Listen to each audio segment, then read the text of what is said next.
All right. Well, welcome to another episode of the Hustle Harder Show.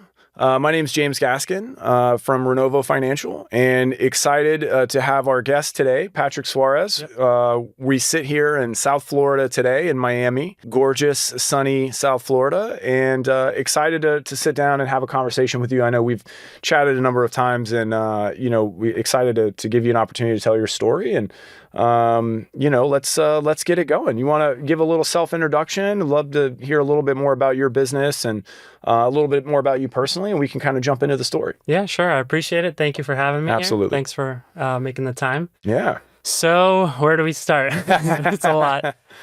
So I would say I originally started in the construction background.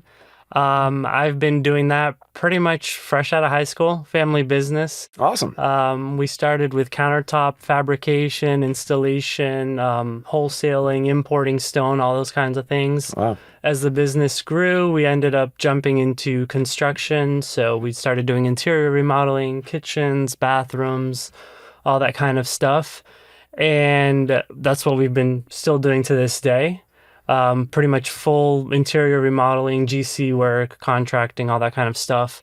And that's kind of how I got into real estate. So I'd say about 2013 is when I got my first rental property. I had never thought about it at the time. My dad at the time actually had 2 or 3 rentals. And I have a younger brother. He's a year younger than me. And he was like, hey, you guys should get a rental property. And I'm like, what am I doing that for? I already have a job. So what am I doing? And so he kind of helped us out with the first one, showed us the ropes. So my brother and I, we put some money together that we had saved up.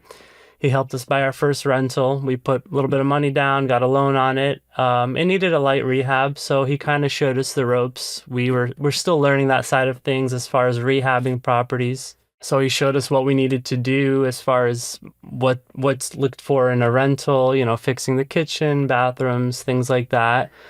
So we ended up buying that one. We rented it out pretty quickly at the time.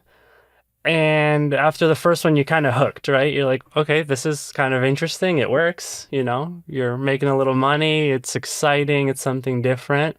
So we continued working together. My brother and I, we bought another single family house, and then we ended up buying a condo, which back then things were a lot cheaper than they are today. You could have condos in South Florida for 50, 60 grand, where today it's 3-4 times the price. Yeah. So it was a lot easier to get into those things. So we would buy one, fix it up, again, light rehab, nothing crazy, and rent it out. And we kept going. We did that for a couple years. Our dad kind of always taught us to, how do I say this? Kind of not take a lot of risk with things. He's a little more old school. Don't go into debt. If you have the money, you buy it. If you don't, you don't buy it, which honestly has helped us a lot. Throughout the years, has helped keep us grounded a lot too. So from 2013 till about 2020, we did that. We do 1 or 2 a year. We do a flip here and there. And obviously you gain experience, you learn things as you go. So the more the years went on, the more efficient we got, the smarter we got with what to look for in a rental or a flip, things like that. But it was always self-funded, so that definitely held us back a lot more. So we would save up. When we were ready, we'd go on to the next one. And so that's all with cash? For the most part. We didn't always do, not a fully cash. So we use usually our cash for down payments, right? The condos, sometimes we would do cash if it was a smaller purchase. But the home, single family stuff like that, we just save up the cash, put it as a down payment, and keep on going. The rehabs were usually out of pocket. Gotcha. That usually was a little bit easier because we're already in the business. It kind of helps out. Yeah, I would say so. It makes things a little easier. Yeah. But it wasn't until about 2020 where I guess you could say I got a little more, not extreme, but a little more dedicated to it. So maybe like a lot of people, I started listening to podcasts, right before the whole COVID thing. I started listening to podcasts and reading more up on just real estate in general. And I was kind of at that point where I was happy with where I was at. and I still am. I was happy with where I was at. I had just bought what was for me like my dream house, nice yard and everything. And I started listening to a couple podcasts, talking to a couple different buddies about stuff.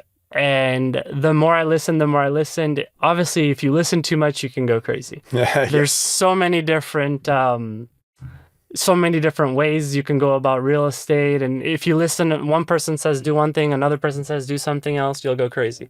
But I started listening to a couple in specific, and they were just talking about different ways to do more in real estate, to scale, different opportunities, different ways to find funding for lending, for rehabs, different markets, things like that. And the more I listened, I think the more I got the itch to just do more. But I think the biggest thing that I got out of it was intent, which to this day is still one of my biggest things. It's like up until then, I had been doing it because, my dad kind of got us into it. He's like, hey, this is a good thing. You should do this. And I did, but I didn't really know what my end goal was. I didn't have an end goal. I was just like, okay, this is good. You just keep working, you keep going, but to what end? What's the goal? What's the purpose? I was already happy. I had everything I needed. So why keep going, Sure. So I think that was the biggest thing, was intent. And once I kind of figured that out, then I realized where I wanted to go. And after thinking about it a lot, my biggest thing was retiring early. And that's still my goal. My goal has always been, since I figured that out, my goal was to retire by 35. So I am 32 now, which is kind of scary to say, but time flies. So 32, and I'm still on track for that. But once I figured that out, then I was like, okay, I know where I want to be. Now, what do I got to do? So at 35, you got to work your way backwards, right? So this is where I want to be when I'm 35. How am I going to get there? So where am I going to be when I'm 34, 33, 32, 31, 30?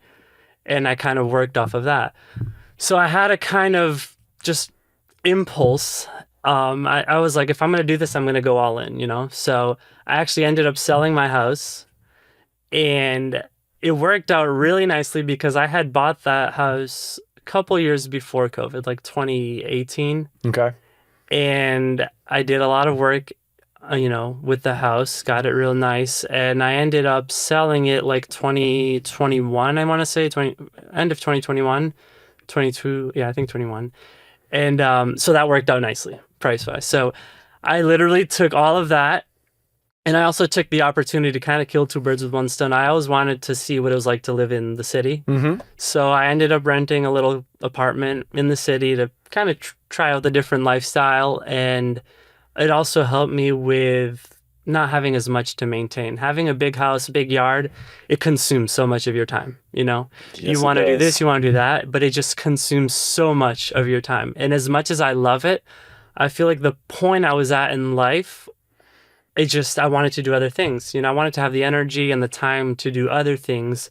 And that really consumed a lot of my time. So as much as I loved it, I feel like I could be doing so much more. You can always buy another house, right? Sure. So I ended up selling the house, and I took all of that money and just started buying more properties. But at that point, with everything I had been learning through podcasts and research, I started going to a lot of meetups and just talking to different people. So I learned a lot of different ways to purchase properties, different types of properties to look into. It definitely opened my eye up a lot more. Instead of just single family, I looked into, multifamily, different markets, and things like that. So from 2021, I was at about between 7 to 8 rental units that we would sometimes buy and sell.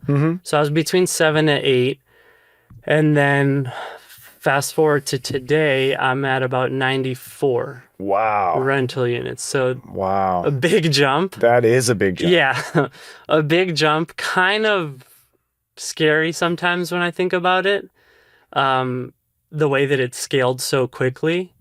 But it's been going well so far. I've learned a lot, and I feel like I'm still learning so much every day. I'm learning so much. The more people I meet, the more I do, the more I mess up, the more Sure. I win. It's, you know, you learn no matter what, good or bad. Definitely. And I've kind of learned that you never really lose. You know, it's always an experience. There's always something to get out of, whether it's a good deal or a bad deal. You're always going to learn something.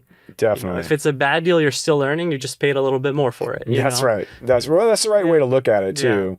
And I think sometimes the biggest lessons, the ones that are the most impactful, are the ones that come from a mistake, or, you know, some would call it a failure. I think, for sure. you know, we like to think, you know, failures are just opportunities to learn and get better, right? Yeah, and exactly. if you have that mentality, then they're not as scary. They're not, doesn't mean they're not painful, but, you know, I think there's a lot to learn. And I definitely want to come back and talk a little bit more about maybe some of those lessons that you've learned that have really helped you shape the business as it is today.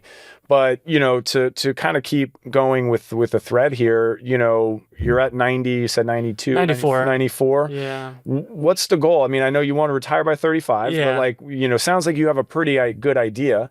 Yeah. Where is it going? So I don't know that I want to keep scaling, because honestly, when you're scaling at this pace, it can snowball really quickly. You can lose control of things really quickly. And I've caught myself a couple times like, okay, this is great. You're scaling, you're growing, you're buying, but again, to what end?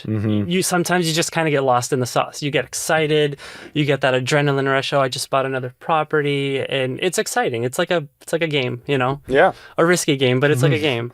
And it's exciting, but sometimes you got to take a step back and think, like, how far do you really want to go? And there's a lot of risk too, especially now with everything going on. You know, people are kind of scared. No one really knows what's going on. A lot of uncertainty. The market's definitely taken a little bit of a chill, I would say, compared to last year and the year before that. But I don't know that I want to keep scaling at this rate. This year, I've kind of set my goals to more of refining the portfolio. The last 2 years, I spent a lot of just buying, getting them rented, fixing them up, and just reinvesting all that money into it. So this year, I'm kind of focusing more on restructuring the portfolio, getting rid of some of the properties that are underperforming, changing up some of the asset classes. When I first started, a lot of the properties were, you know, your average B-class property where you'll see a lot of appreciation, certain areas that maybe are developing still, and decent cash flow, decent rents. And from there, I ventured out into other asset classes, some being a little bit lower asset class where maybe you have government assistance for rents, or, you know, VA assistance, other programs like Section that. 8 and things like that. Section 8, that kind of stuff. And I also actually ventured out of Florida. I started doing stuff in North Carolina as well, which was kind of interesting how that happened. I'll just kind of summarize it because it's a long story, but I was walking a property here in Florida one day, and I came across someone else that was walking. We were the only two people walking it at the time. I actually think you met him, my buddy Brandon. Yeah. Yeah, you met him. So I met him walking a property in Florida. We were the only two people there. And I walked it. I was like, okay, this is probably not for me. And I'm walking out, and he looks at me, and he's like, hey, how's it going? And I was like, hey. And he just looks at me and was like, hey, what do you think of this property? And I was like, you know, it's not bad. You know, it needs this, needs that. I don't know if it's for me. And he looks at me and he's like, do you want to do a deal together? And I'm like, who are you again? Yeah. You know, I at that point, I had never really done anything with anyone other than my brother. Sure. Which is a little different. And I was like, maybe, I don't know. So we ended up getting together. We met up another day. We got together, talked about it a bit, exchanged numbers. And we started looking into do something in Florida, and that didn't work out. But he had actually spent some time in North Carolina, and he had some small deal came across his table, like a little condo, cheap little condo. And he's like, hey, I'm pretty familiar with North Carolina. I found this deal. What do you think? I know it's not what we had planned, but it's a different type of market. It's a great rental market. Appreciation's not as great, but the cash flow is definitely there. It's lower cost of entry. Things here in Florida were already going way up, so a lot trickier to get into deals here. And I was like, you know what? Why not? Worst case, I lost a little bit of money, but I learned something. Sure. I had been wanting to venture out into different markets, but honestly, I think I was too scared to do it myself, especially because I'm such a micromanager. So that was really hard for me. Like, how am I going to buy a property out of state? Who's going to manage it? Who's going to fix it up? How's that going to work? So he already knew some people there. We had a decent property manager there and a couple trades in case we needed stuff. So I was like, let's do it. We ended up doing that deal. And then we did another and another. And that's where I started looking into different types of lending and financing so we could eventually scale.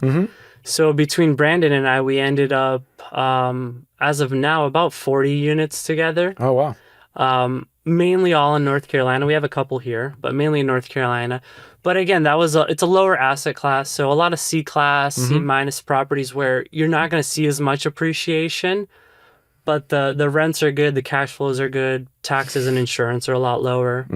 But with that, again, you've got things like turnover. So the cost of maintenance tends to be higher. So a lot of those properties have done really well, but a lot of them are, again, trickier. So we're looking to get rid of some of those and restructure that into a little nicer asset class. Okay. So I think that's where I'm at now. Between those properties and everything I have with myself, I also have a 32-unit complex in North Carolina. And then the rest is here in Florida. So between all of that, I'm looking to possibly get rid of some of those that are underperforming and getting into better asset classes. So I guess you would say quality over quantity. Yeah. Right? Yeah. I found myself being too worried about the numbers, like the unit count, like a lot of people, and not so much the quality of them. Yeah. And that's been a big thing. So this year I'm looking to work on that a bit, make sure that the properties are actually performing like they should be. And we'll go from there. But ultimately, I think the end goal is I have a certain number in mind that I'd like to be as far as, rental income and revenue between that and my other investments that I'd like to be at to be comfortable. And I said earlier, retire by 35. I don't mean necessarily kick my feet up on the beach, Sure. and just. Although there are some beautiful beaches to kick your feet up on here. There definitely are. It's tempting. But I like to keep on the move. I can't see myself just sitting at home or on the beach or wherever it is like some people just do. And I can't do that. I got to be doing something, keep myself moving or hobbies or something. Sure. So ideally, I'd like to be out of a 9-to-5, you could say, by then. And then focus more on passive things or things that I'm more passionate about, whether it be in real estate or other things, Focus more on a different side of real estate, maybe more on the development side, bigger projects, and also just helping other people, like mentorships and teaching other people, partnering up with other people to help them also. So Yeah, I love that. I think that's kind of what my next step is. Awesome. Yeah. So it sounds like your end goal today is more in terms of, you think about it more in terms of the revenue, the rental income and revenue you're getting off of these projects, not necessarily unit counts or number of doors. For sure, yeah. I think a lot of people just get caught up in the door count. And yeah, it's great to brag. I have 100 units, 200 units. But the thing a lot of people don't realize, the unit count doesn't always mean more money. A lot of times it means less money, honestly. Yeah. Especially if it's not being managed properly. And even if it is, it's still harder to keep track. It's more turnover. It's more tenants. It's more wear and tear. It's more property managers. It's just a lot more to manage. And that can work out well when things are going well. Sure. But when things are going not so well, maybe, the market is rough, jobs are rough, you have people losing jobs, not able to afford rent, and all of a sudden, instead of having 1 or 2 vacant doors, you have 10, 15, or 20 vacant doors. And people stop paying rent, but the expenses don't stop, right? Taxes are still coming. You have your mortgages, insurance, all those things are still going. And if you're not really well prepared for that, that can be a really scary thing to face. Definitely. So I think being prepared for that is also very important. Having backup funds, having reserve funds, setting money aside for those things is also super important, which I think a lot of people kind of brush over when getting into real estate. It's so easy to get just consumed in everything you see on social media, online about, hey, you buy this property, you're cash flowing $500 a door and you're making all this money. Life is amazing. I bought 5 properties and I retired and I'm, living in another country. Look at me. But it's not really all rainbows and butterflies, It's Definitely. not always, it's not as simple as they make it sound sometimes, I think. Oh, no doubt about it. Social media is a tricky thing. It's right? tricky. It's everybody's highlight reel, very, very little, a very surface level, and I agree with you though. It's, as an investor, especially as a younger investor, people that are getting into the game, right? They see all that stuff and they want that lifestyle and the shiny object syndrome. Yeah, and they lose track sometimes. Or it's easy to lose track of what really matters and what do you really want out of it. So I love that you have kind of articulated and identified for yourself what success looks like, and you can build towards that using your word intentionally. Yeah. Right. And I think there's a lot of people who get caught up in the race of like just trying to build. And I think you made a great point too, not taking into account all of the downside risk if certain things were to change, right? Yeah, absolutely. And what we know about real estate is it always changes. Always. Right? It's always moving. Always. So being prepared, thinking more long term, and it's very clear that you've done that. And I'm sure your business and the way you approach it will continue to evolve because you're taking a critical look at that and really focusing on what's going to deliver both the best outcome financially, but also for your time. Absolutely. Right. Yeah. And I think, this is getting into a topic I'd love to touch on a little more, which is property management, right? You obviously you have a number of units here in Florida. You have some, sounds like quite a few in the Carolinas or North Carolina. How do you manage your properties?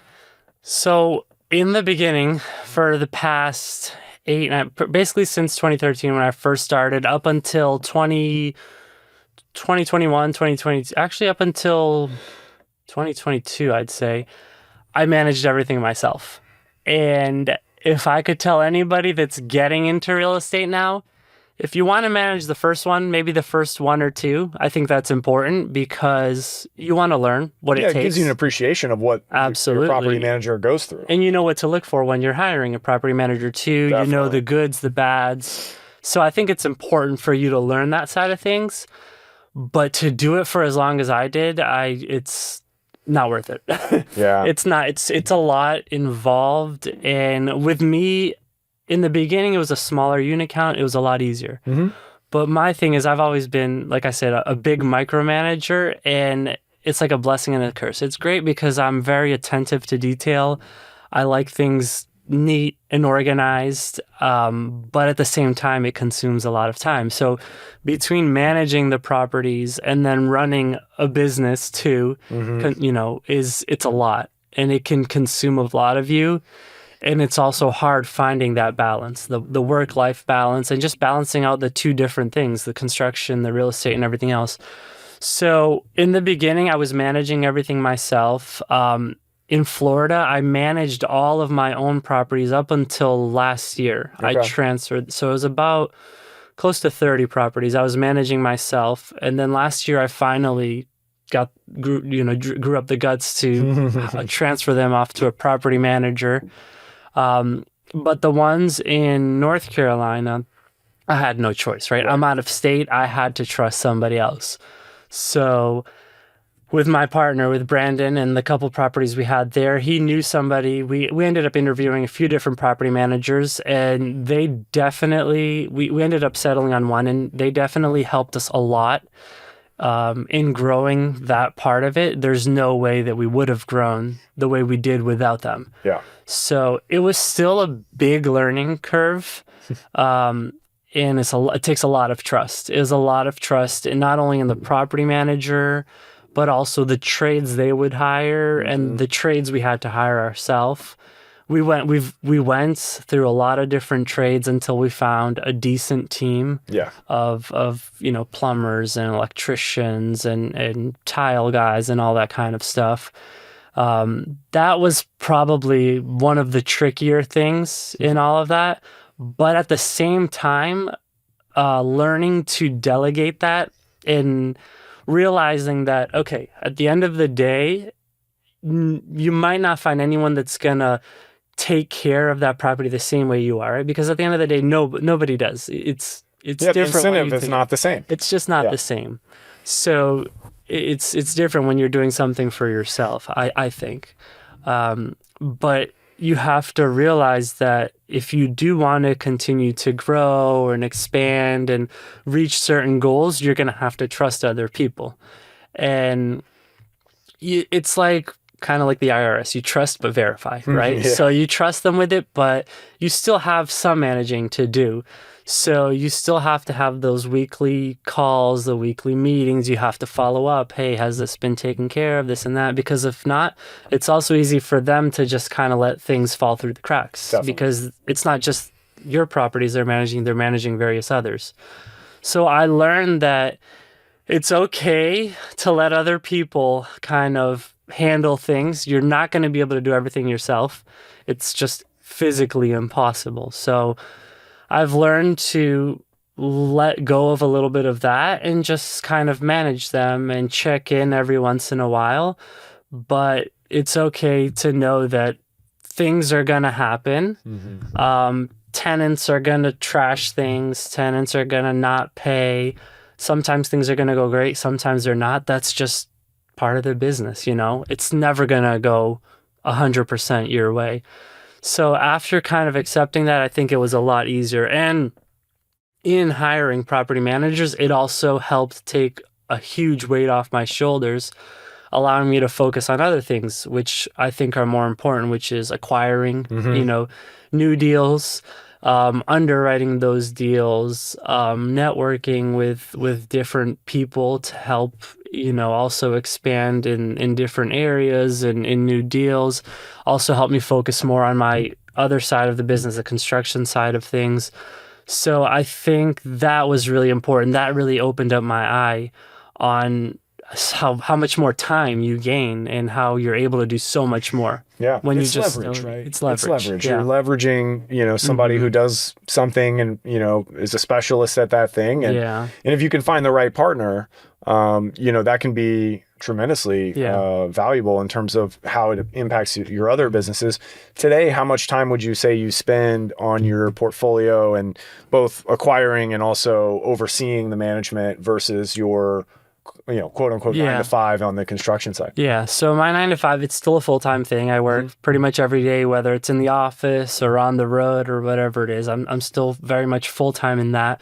The construction side of things, I would say I'd spend no more than an hour a day, maybe. Okay. Within a week, no more than 5 to 10 hours a week. And the construction part, just so I'm clear and the audience is clear, how does that break out? So your 9 to 5 is the remodeling business? Yes. Okay. So it's the remodeling. It's pretty much remodeling, like kitchens, bathrooms, all that kind of stuff. And then the construction stuff is more on your investment properties? No, so the construction is also on that part of the business. Okay. So that's what I thought, but I wasn't 100%. Okay. So when I say construction, I guess I'm just generalizing it. That aspect of the 9 to 5. Yeah, that whole industry. So it's, when I say construction, it's more of that part of the business. It's countertops, it's kitchens, bathrooms, cabinets, full gut remodels, all that kind of stuff. Mainly retail. Okay. So it's not so much for me. It's mainly retail. So for customers and things like that. So on the real estate side of things, it's pretty much, the managing again is a lot easier because I've delegated most of it. So I would say no more than an hour or two a day. It's a lot of emails, it's a lot of phone calls, kind of boring stuff. Sure. But it's the important stuff that you have to stay on top of. Totally. I will still, when it's local stuff like here in Florida, I do still visit job sites. Like if I am buying a rental and I'm having that work done and I'm having work done, I will still be present as far as the rehab side of it, getting it ready to rent up until the point of it being ready to list. I'm still very much involved in that. So when I do have a property that I maybe just bought and I'm fixing, getting ready to rent, I'll be a little more involved. Got it. But as far as just maintaining them and managing tenants and things like that, I try to stay as hands off as I can. Got it. Well, and with that, right, I mean, obviously the property manager, right, is a huge component, but you identified earlier, right, there's some good ones and there's some not so good ones. Yeah. So what did you look for when you were trying to select a property manager? So the number one thing for me is communication, which is tricky because some property managers are more like, hey, give me your property. Don't bother me. Yeah. I'll call you if I need something. Here's your money at the end of the month, and don't bother me. And that's great, but I also feel like if you trust too much, again, things fall through the crack. Then next thing you know, they're maybe sending out work orders that don't need to be done, or they're not shopping around quotes for certain things. And that can also end up costing you and hurting you a lot in the long run. So again, you trust, but you have to verify, you have to stay on top of those things. So the biggest thing for me was communication. I don't want to be nagging them all the time, and I don't need them calling me every single day with everything that's going on, but I like to know, like, hey, like it's the end of the week, this and this happened. We need to worry about these things. This tenant hasn't paid. This needs to be fixed. I like to know what's going on. And if there are bigger issues at the property, I also like to be made aware because I'd like to know what the options are of getting things fixed. You know, I might be able to send out some of my own guys too.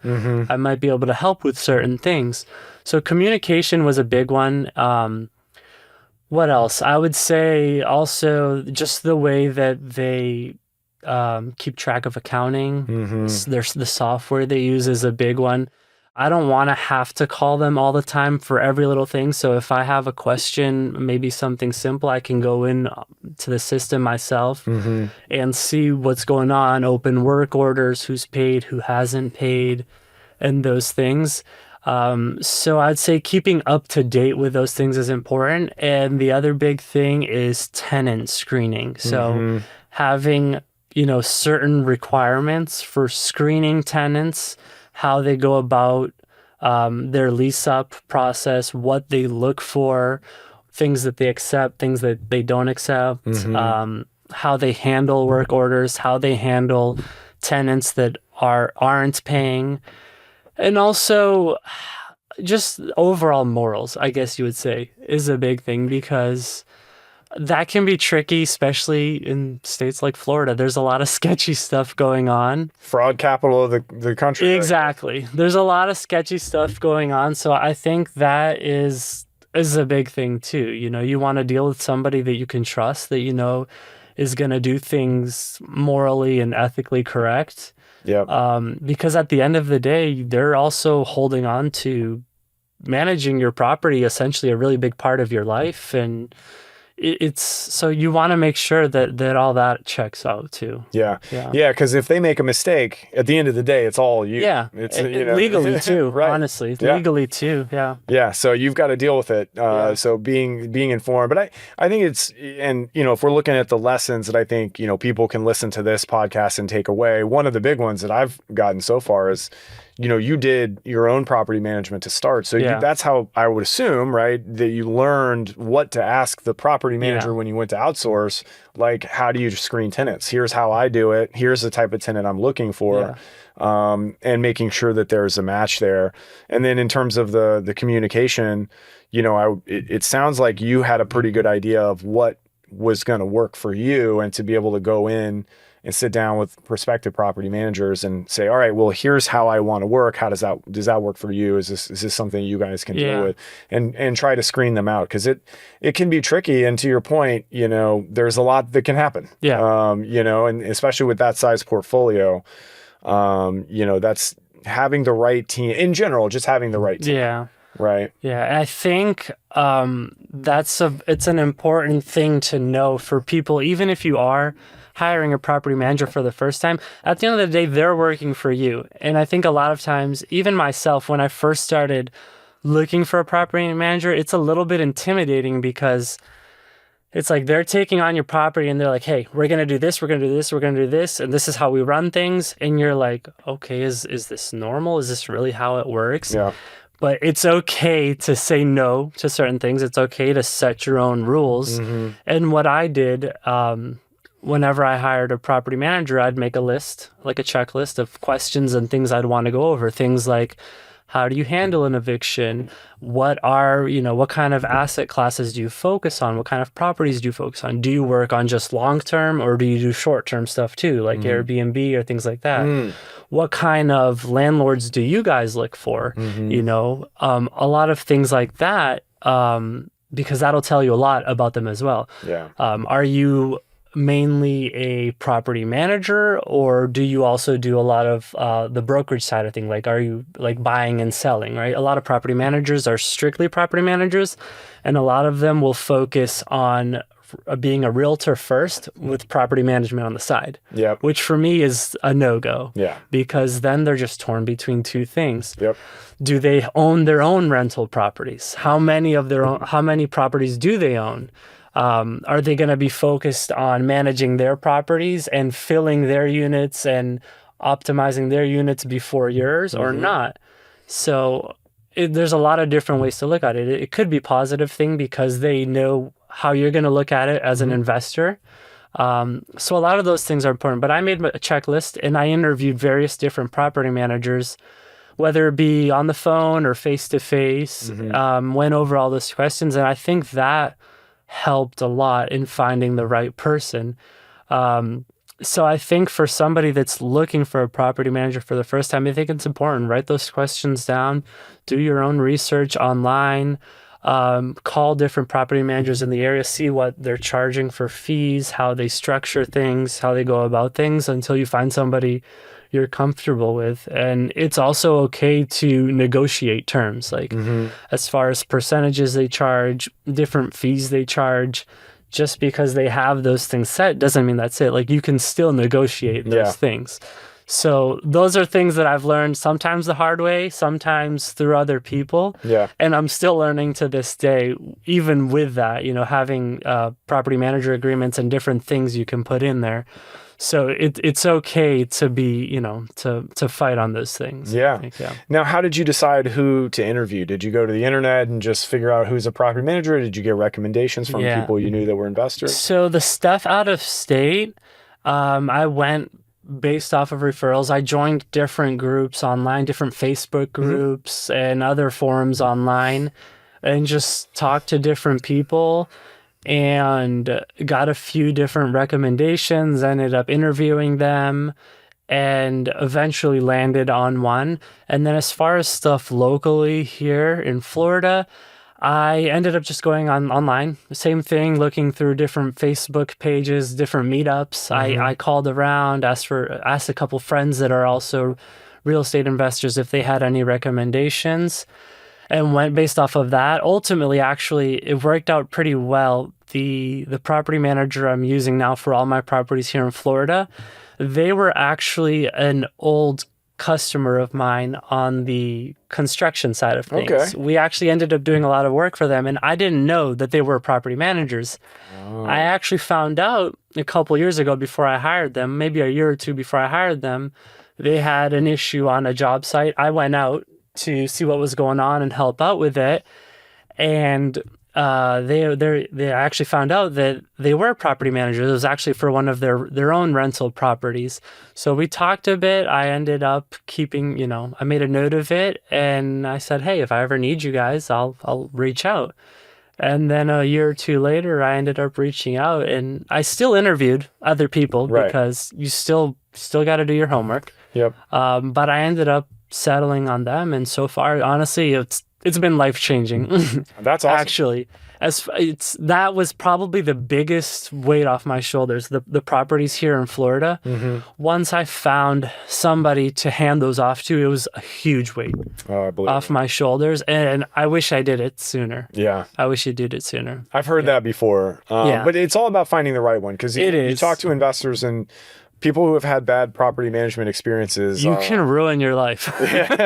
Yeah, it can. It can make or break you. Yeah, it can make or break you, especially if you trust too much and you just let them do everything.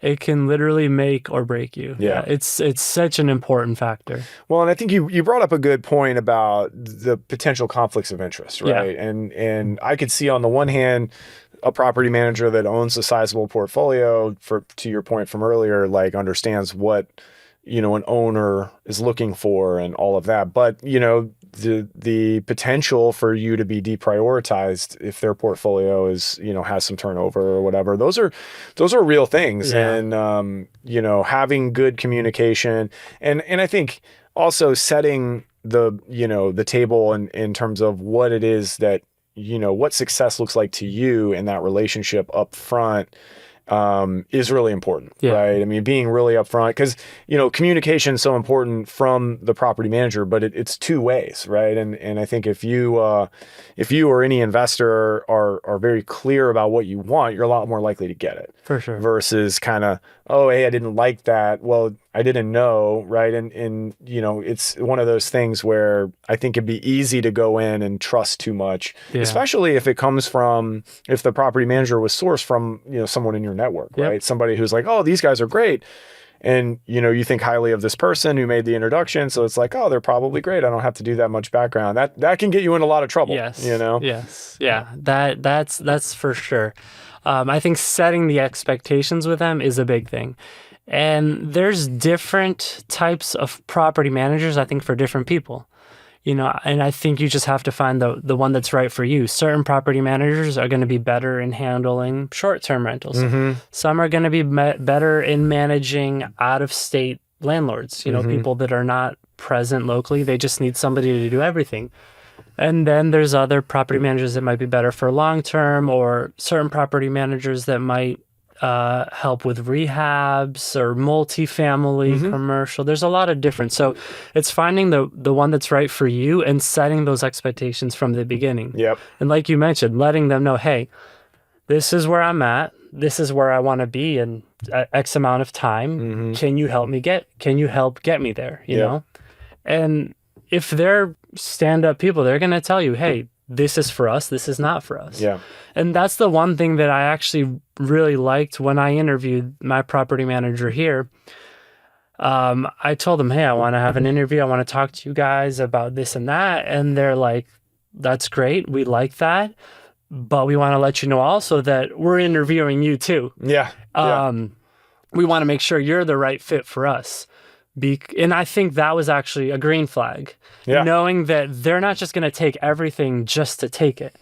If I'm not a good fit for them, they're going to let me know. And I think that's important too. Finding a property manager that's willing to say no, or also keep you in check sometimes, which is good because they do see things from a different perspective than you. They're managing different properties in different areas with different landlords. So they're going to see certain things that you might not see.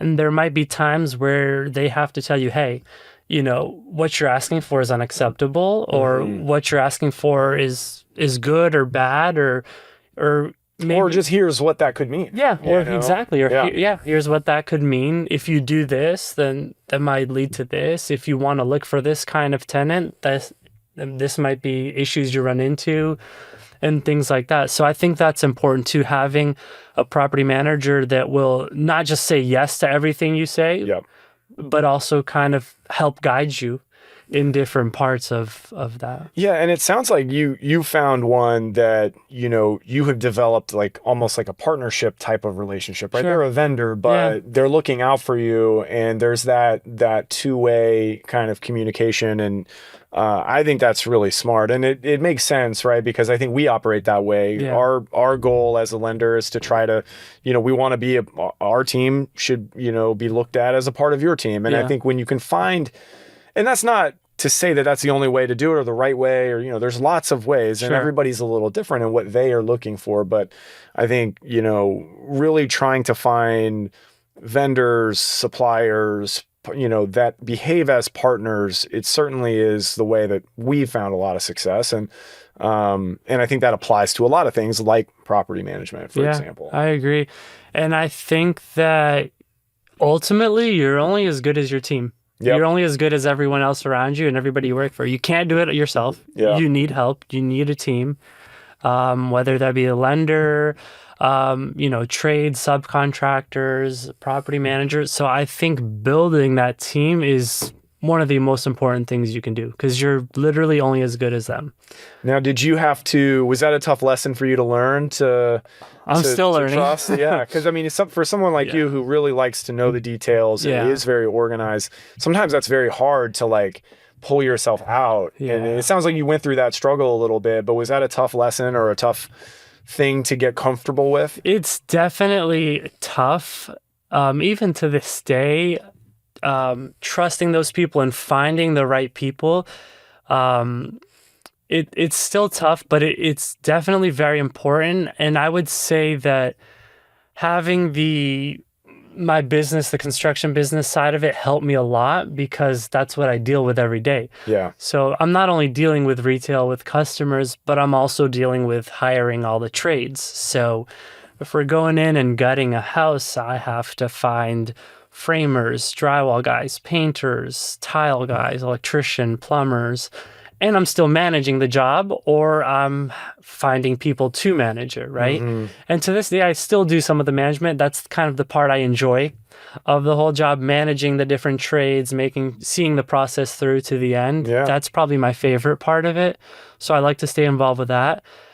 But that's been a big learning curve. Finding the right trades, learning how to talk to them and how to deal with them, and realizing how different each trade, each person is. Mm-hmm. Just every human being in general. Sure. Everyone is so different. Some people, from the way that they like to structure their contracts, their payments, the way that they like to communicate with you. I have certain guys that don't like to text at all. And I'm very big on texting and emailing. I like things in writing. Yeah. I like to be able to go back and verify things. And I have guys that they know how to text and email, but they just don't like to.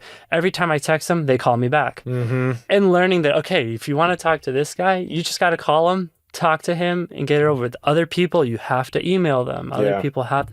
So learning how each person likes to communicate, and just how everyone likes to be treated too, Yeah. It goes without saying you want to treat people the way you want to be treated. So I think having a certain respect for trades, it doesn't matter who they are, having respect for everybody, I think that's a big thing too, Yeah. And at the end of the day, you're no better than anyone else. We're all in this together. Yeah. It's one hand washing the other, Yeah, and I think that's an important thing to remember because, if you want a good partner, you have to be a good partner, right? And I think I think there's people that don't have that lesson down and they wonder why they struggle with vendors or suppliers or whatever. It's because in some cases they're not being a very good partner either, and that having that two-way responsibility I think is really important.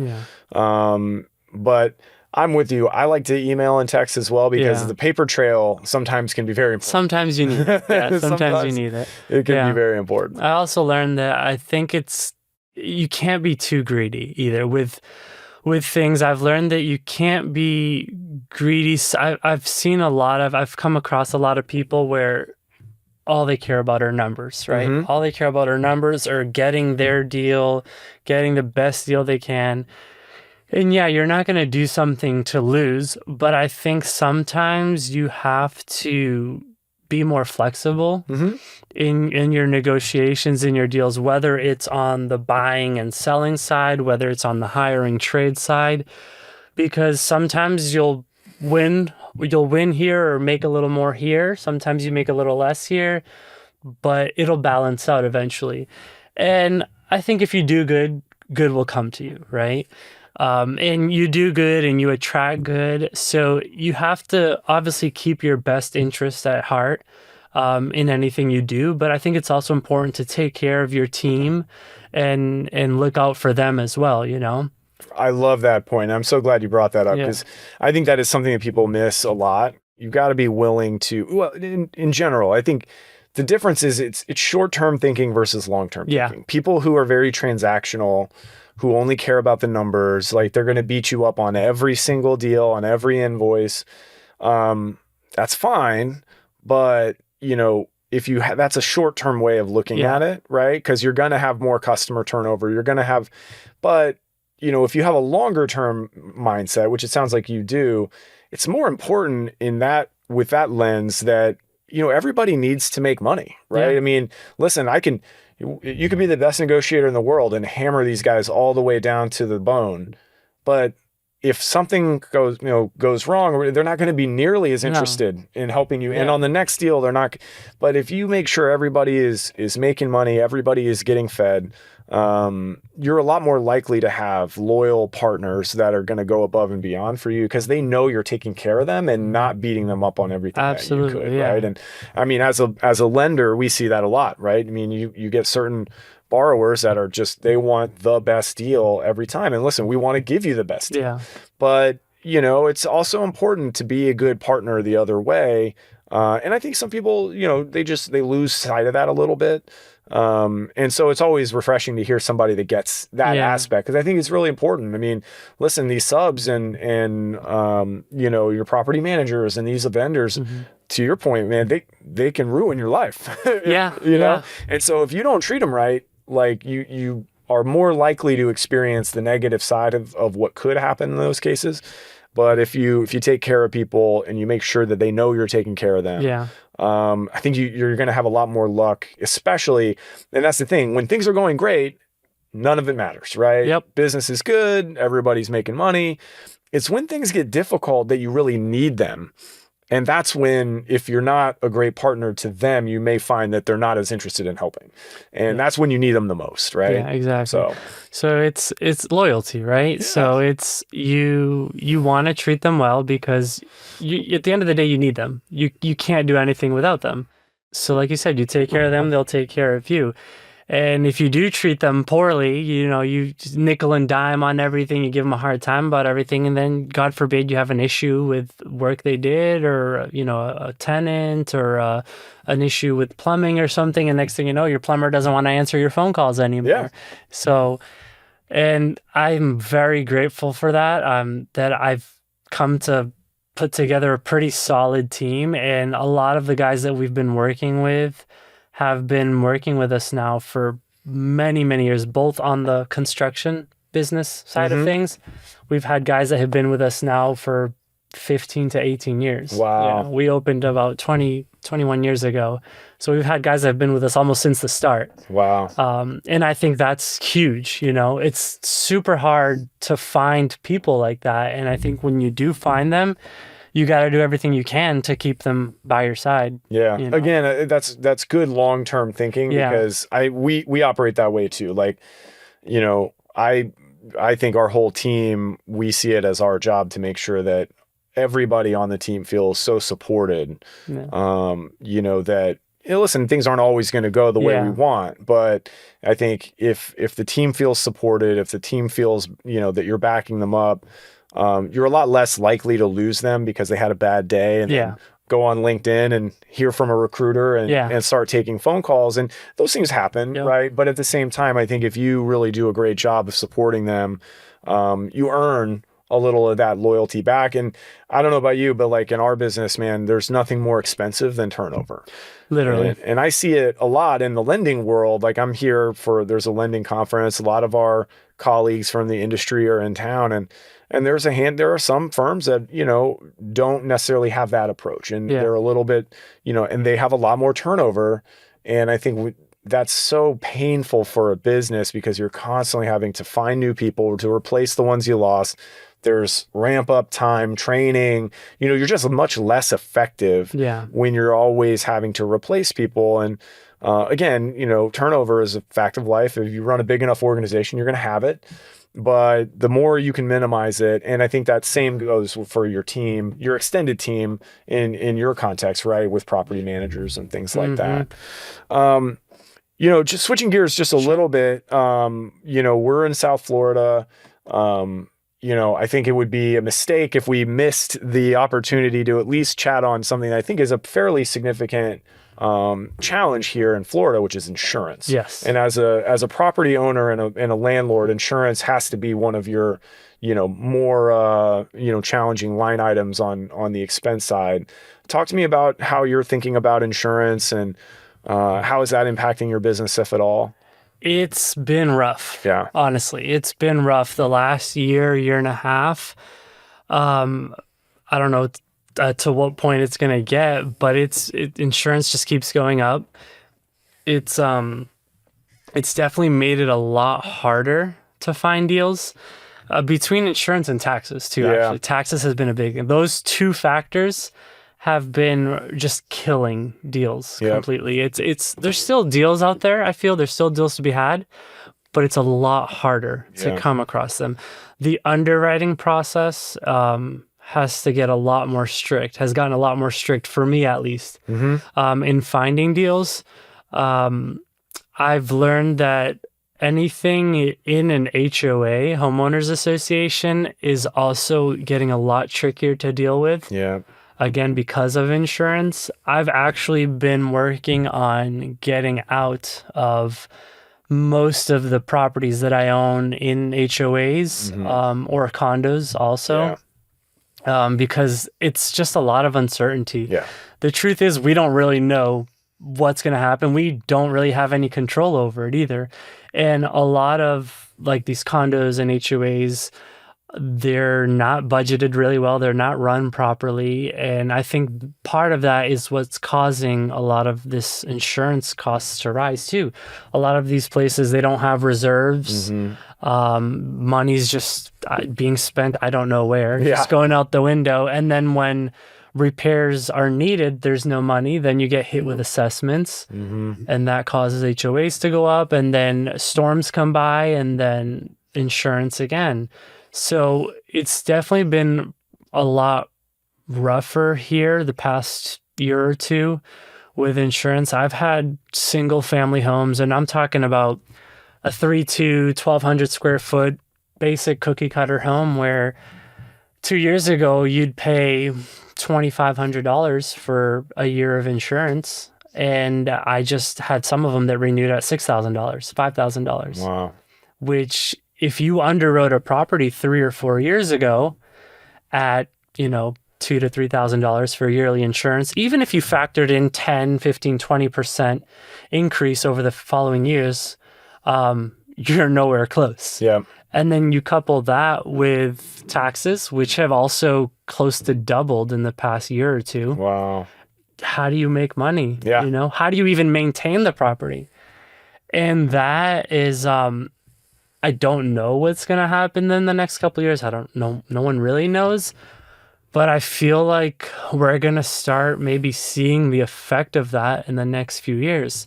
During COVID and that whole, I guess you could say, boom that we had with the real estate market, hundreds and thousands and tons of people decided to become real estate investors, with little to no experience. A lot of them became realtors because that was a big thing. And a lot of them decided to take advantage and buy a rental property. And people were just shooting out offers like there's no tomorrow, paying $20,000, $30,000, $40,000, $50,000 over asking, like crazy numbers for properties that today might not even be worth that anymore. Yeah. And I think that if you were not smart with your underwriting, or if you weren't really paying attention to what could be, I think a lot of people are probably going to be in trouble, with these rising costs. Because the truth is, insurance goes up and rarely does it ever come down. Rarely. And the same thing with taxes. Yeah. Rarely does it ever come down. And if you overpaid for a property, even with a lower interest rate a couple of years ago, the value of the property might not be where it's at today, where it was a few years ago. You might find yourself underwater on it. And the thing is, a year or two ago, rents were also in super high demand. Inventory was super low, both with, rental market and the real estate market for buying and selling. So inventory is really low. So rents were way up for the last year or two, and you could charge almost anything you wanted, Now that the inventory has slowly started to come up, rents, I feel like, have stabilized a little bit, also come down a little bit. So if you underwrote a property 2 or 3 years ago with the lower insurance, lower taxes, lower maintenance, and a higher interest rate, fast forward to now, rents have kind of settled a little bit, come down a little bit depending on the market, but insurance and taxes have doubled in some areas. Yeah, rents have not kept No, up. they haven't. And I mean, they can't go up anymore. If you think about the cost of living and what rents are at and what an average salary is, even though a lot of people have raised their salaries and what they're paying employees, it still hasn't caught up. It's not even close to catching up to rent and everything else. So if you're a novice investor that bought in at that moment, and like, where are you at now? It's kind of tricky. And if you're not prepared for that, if you don't have reserves set aside, or if you don't have an exit strategy, it's going to be rough, I think. Yeah. It's going to be rough. No, I think you're right. And, I mean, it's, I know a lot of multifamily, supply hit the market in the last couple of years, which has, softened rents a little bit. We'll see, right? I mean, again, real estate's cyclical. So, we're seeing a little bit of we're coming back down to the mean a little bit. But, I mean, if you look at multifamily starts now, right, they're very low. Yeah.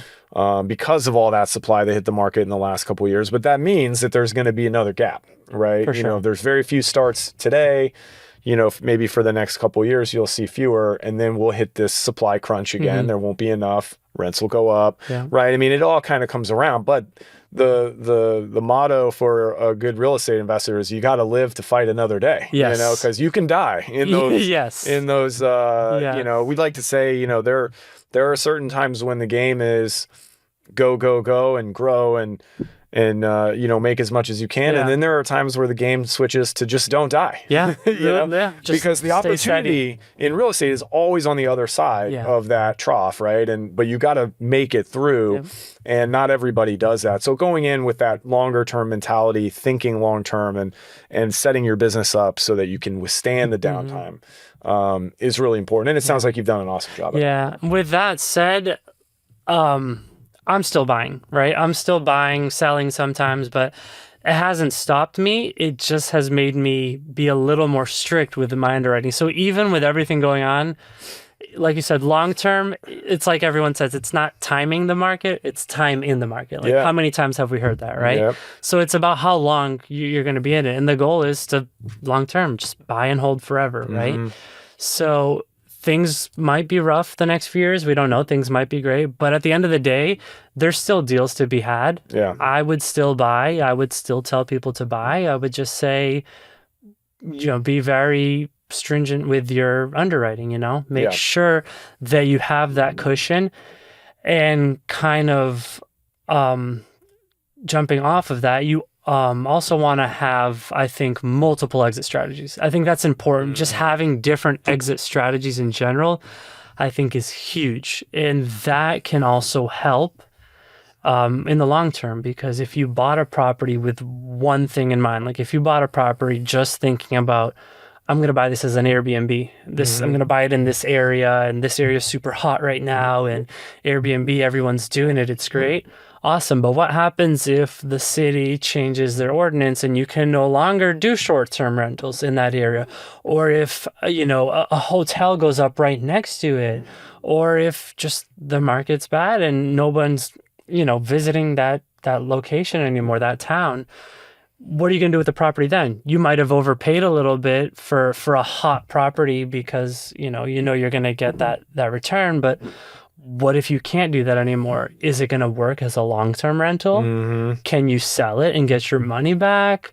Can you, well, so you have to think about those things too. I think it's really important to go in with not just one thing in mind. I think it's important to have those different options just in case option A doesn't work out and you need to pivot to something else. No doubt. I think that's a big thing. No doubt. I mean, that's one of the things we always talk to our clients about, right? Is what is your exit strategy here, and what happens if that doesn't go to plan, right? Because I think that's a great lesson. And at the end of the day, right, it's discipline, right? And I think, with real estate, you get all kinds of people that are involved in it, but the ones that stay disciplined, especially, in the good times, you've got to stay disciplined because you don't want to get over your skis and make those mistakes. But in the tough times, you got to really tighten it up to make sure you're doing the right deals and not putting yourself in a hole, and having multiple exits and underwriting it to,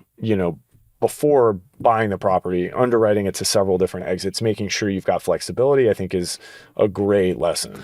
Absolutely. And even the way you fund those properties too can affect that. That's something to keep in mind too. You have certain loans where you're going to have prepayment penalties. You have interest only loans, you have bridge loans, which are short term, high interest rate.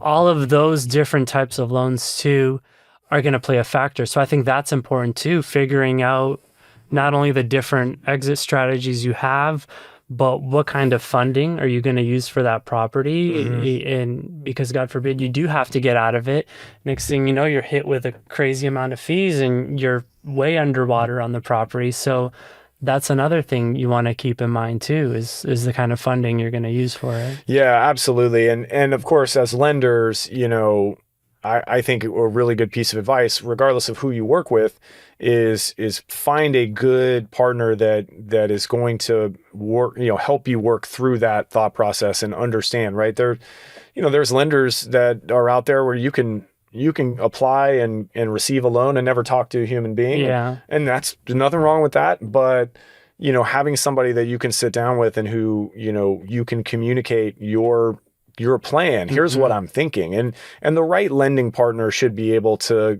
take a look at that and go, oh, that makes perfect sense. Or maybe you should think about it this way or that way, right? But that's the partnership concept of finding somebody who's going to help look out for your best interests. I mean, us as lenders, we don't want to make loans that don't pay back, right? Sure. So everybody is in the same, is on the same team there in terms of that. And I think just finding good partners. And again, I think that goes for every vendor you use for all aspects of your business, and having redundancy, you need more than one lender. Listen, we love working with you, but every borrower, every investor should have a couple different lenders they could go to depending on the needs. And I think the same, is true for a lot of other things. Obviously property management, sure, a little bit different, but still, I think that's a really important aspect. It definitely is. And, Felix, which is my Renovo agent here for South Florida, has helped me tremendously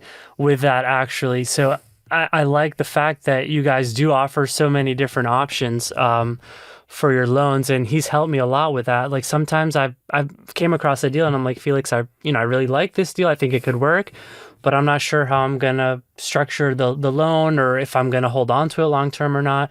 And he's definitely helped me with the different options to help me get those deals across the finish line. So that's definitely been super helpful. Not only that, but also kind of going back to the loyalty thing. I feel like we've done so many deals together now that sometimes I find a deal that I come across that might be a little bit on the not crazy side, but a little bit on the riskier side that I know will work. And he's definitely helped me, with those deals where a lot of other lenders have just kind of turned me away. Sure. So I think it's definitely been a help too. Well, that's great to hear. Felix is one of my favorite people. So yeah, he's great. I'm really, really glad that you have an opportunity to work with him. He's just a good human being. Yeah. Back to that golden rule thing that you mentioned earlier, man. That guy, he's a great person, and I'm happy to hear that he's been a great partner For sure. Yeah. And and it was like I was saying, if you can't be too greedy sometimes. Like I've shopped around loans, and sometimes you might find a loan with like a little bit better rate here, a little bit better terms here. And I have sometimes, when I shop around loans and financing and things like that, sometimes they present you this amazing loan. Yeah. You're going to get, oh my God, this crazy 5% interest rate when everyone else is charging 6.5, or whatever it is. And you're like, this is great. Then, you move forward with it, and you realize that, okay, well, now you got to pay this many points, and the closing costs are going to be this much. And oh yeah, we need this and your tax returns from 10 years ago, and your blood sample, and your DNA, and this and that, and all this stuff. And next thing you know, you lose the deal. Yeah. Because of some silly little underwriting thing. Yeah. So I think that's important too, having someone you can work with that's gonna be flexible with those things, and understanding that, hey, not every deal is black and white. Right. Sometimes you have to, restructure things and to make things work. It's real estate is never black and white. That is if you take nothing else away from this, I think that's one pretty solid truth. Yeah. So obviously, like, you're still buying, as you mentioned a minute ago, and not quite to your goal, right? Making progress, but not quite there. How do you find your properties? I mean, I think acquiring assets is always a tricky one. Yeah.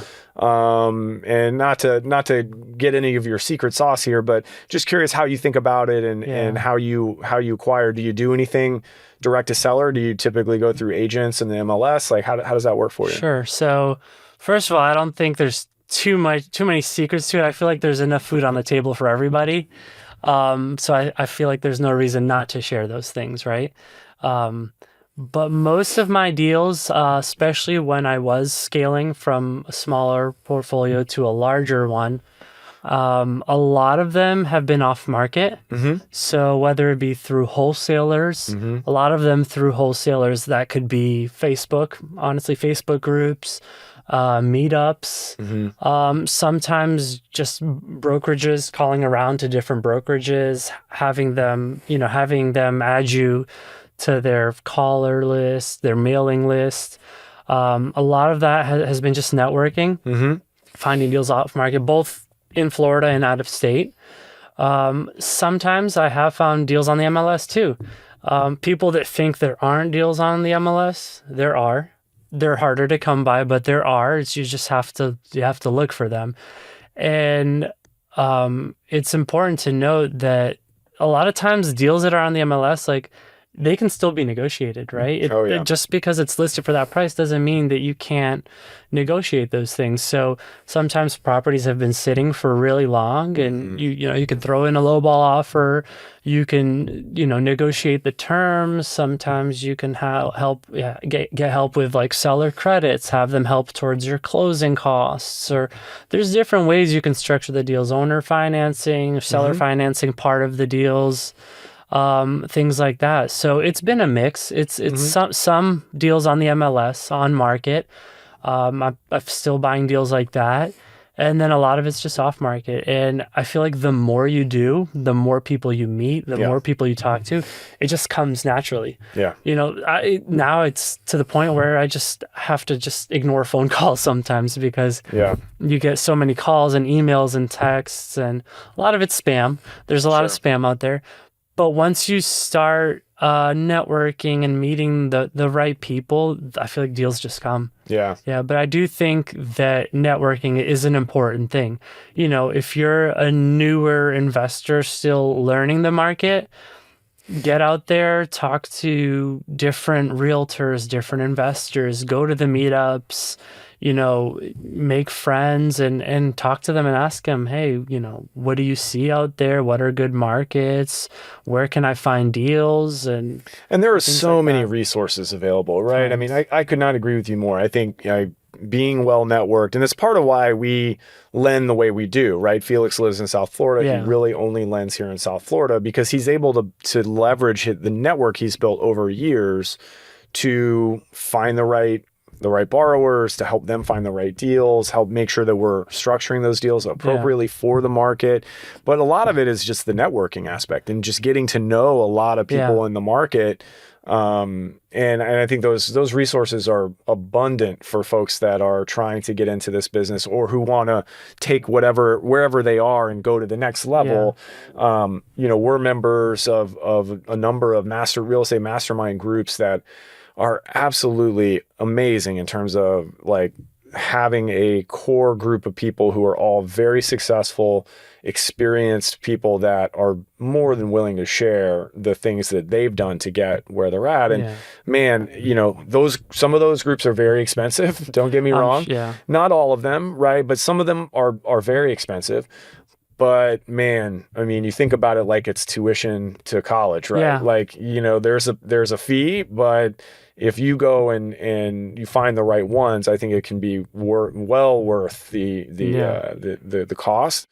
And there's a ton of them that are free, to your point, like the meetup groups and the different, real estate investor associations, and every market has dozens of them. And I think just showing up, meeting people, being willing to step out of your comfort zone. Not everybody likes to do that. That's a hard thing for me. Yeah. That's always been a hard thing for me is I feel like once I get comfortable with people and you make friends with people, I'm more outgoing. But initially, like for me to just walk into a meetup and be like, "Hey, I'm Patrick. I'm an investor," and start talking to people, that's always been really hard for me. Yeah. But I feel like the more I do it, the more comfortable I get, and the more I realize like it's not that serious. Yeah. It's not like everyone there is just like you. They're all learning. You can learn from them, and you might have a lot that you can teach them too. Yeah. But everyone's there for the same reason, just to feed off of each other and learn things and help each other. And you never know how you might find your next deal or your next partner. Yeah. Yeah. Well, and I think you made a good point there, which I think is worth revisiting. There's a lot that you can teach other people. And I think the best way to get a lot out of those groups is to give, right? Yes. I mean, the more value you can bring to the rest of the community, the more value you will receive. And I think that's another probably general rule of life. For sure. But I think it certainly applies there. And that's sort of, what has enticed us to do more of that, because, it is very much if you can come in and provide value, help people, man, they're more than willing to do the same in return. And some of those lessons can be invaluable. So I think that's fantastic. Yeah. I think it's really important just to give and help.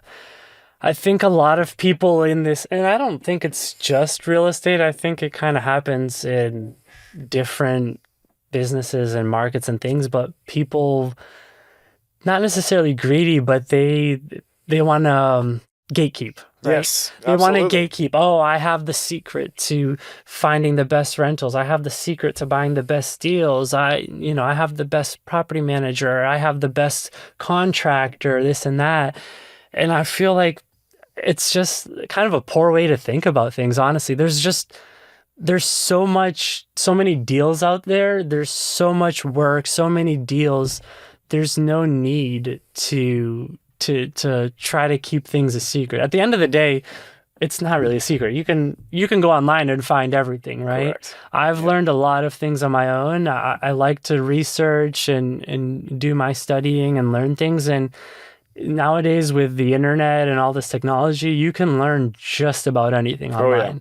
So there's no excuse for not learning either, but there's also no reason to try to hide those things. I feel like the more you help and the more you help other people, you're going to eventually find people that are going to help you too. And I think that's how you grow. And yeah, and I don't know about you, but I learn the most when I'm teaching it to someone else. Yeah. You know what I mean? Like there's stuff I know pretty well, and then you start trying to explain it to somebody and you have to really revisit all the detail, and it's like, oh, I actually learned something myself in that whole process. And anyway, I think that can be really powerful, and for folks who are looking to grow their business, I think there's no better way than just really focusing on building a great network. I agree. Finding people who align with your values and the way you want to do things. And there's just so much we could do, so much more together than we can apart. Right? 100%. I think that's a good lesson for sure. 100%. Awesome.